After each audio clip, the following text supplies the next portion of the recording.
Very good evening once again from the sports desk. We continue the tribute for a fallen cricket giant. Cricket fans around the world are still mourning the death of one of the game's greatest.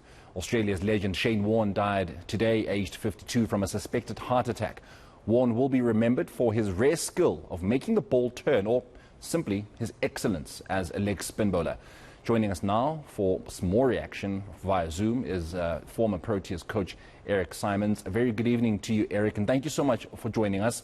Now, you didn't have the opportunity to play against him, but you were a Proteas head coach at the time when he was still an active player. So I want to tap into your coaching mind here and ask, how did you approach, or how would you have approached, a game that involved one of the greatest spinners of all time? I mean, obviously a lot of your planning as a technical team would revolve around how do you stop arguably the best player in the team. So how would you?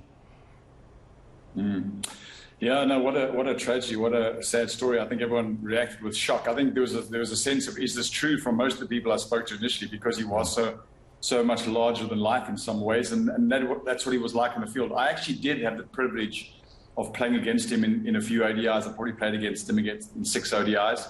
I didn't play Test cricket, where he was perhaps his most dangerous. But you had to have a plan. Shane Warne had the ability to work out batsmen, and I think that was not in the fact that he could deliver his execution and what he wanted to do, but he could work batsmen out. So you had to have a plan against him, and everybody had their own plan. You couldn't just survive. You had to find a way to score against him, and I think that was what batsmen wanted to do. At the time, he was probably the first. Probably one of his great strengths was his technical ability, tactical and technical ability. But he had the delivery called the flipper, and it was surviving this particular delivery that was so tough for gentlemen that went out of bat against him. He had, as you said, he had the ability to turn a ball, but batsmen needed to have a plan. Otherwise, Shane Warne would go right through you. These days, and I mean, even I suppose back in your guys' playing days, conditions, suited particular players accordingly. So you would get the subcontinent conditions not perhaps suiting the guys from in the southern hemisphere. But when you're going to amass 708 test wickets, that means you can bat on any surface. You can make magic on anything. Was he the kind of guy that it didn't matter the surface? It mattered essentially who he was facing? Yeah, absolutely. He had the ability to do what he wanted to do on any surface. So if you think of a test match, particularly leg spinners, often what happens in leg spinners when conditions are not suitable for them in the first innings is the ability to stop the game or hold the game, and not many leg spinners had the ability to do that. So a lot of leg spinners come into the match, in the test match, in the second innings of a test match. Shane Warne was one of the first, particularly as a leg spinner, which is one of the toughest arts in the game, the ability to turn the ball with your wrist spinner, as we would call them. So he had the ability to hold a test match in the first innings of the match, when the ball wasn't turning that much, and then really come into his game at the back end when in the second innings, when the wicket was worn and drier and turning.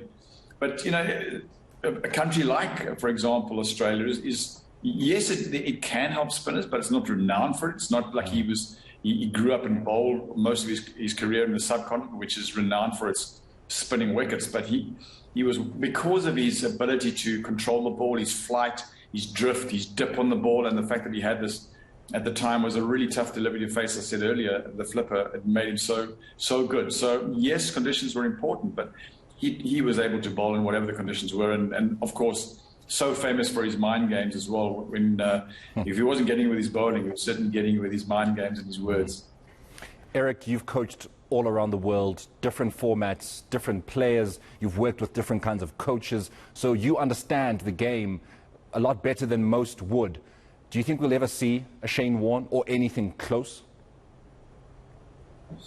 Oh, it's a great question. I think what we are seeing is a lot of cricketers inspired by Shane Warne. I think very much, even today's younger generation will be talking about Shane Warne and the role that he played in their becoming what they did.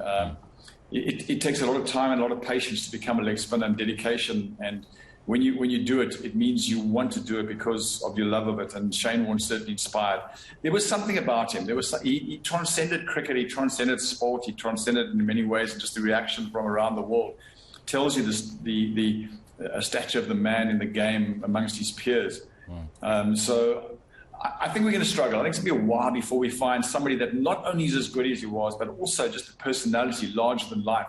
It was everything about him. It wasn't just the fact that he was an outstanding cricketer and tremendous ability, but he also just had a personality that was as big as it was and possibly could be, and that's one of the reasons why he is the person and the player that he was. Most definitely. Eric, thank you so much for joining us here on eNCA this evening. That is, of course, former Proteas head coach Eric Simons, just sharing his thoughts on the passing of legendary Australian spin bowler Shane Warne. Guys, that's all for now.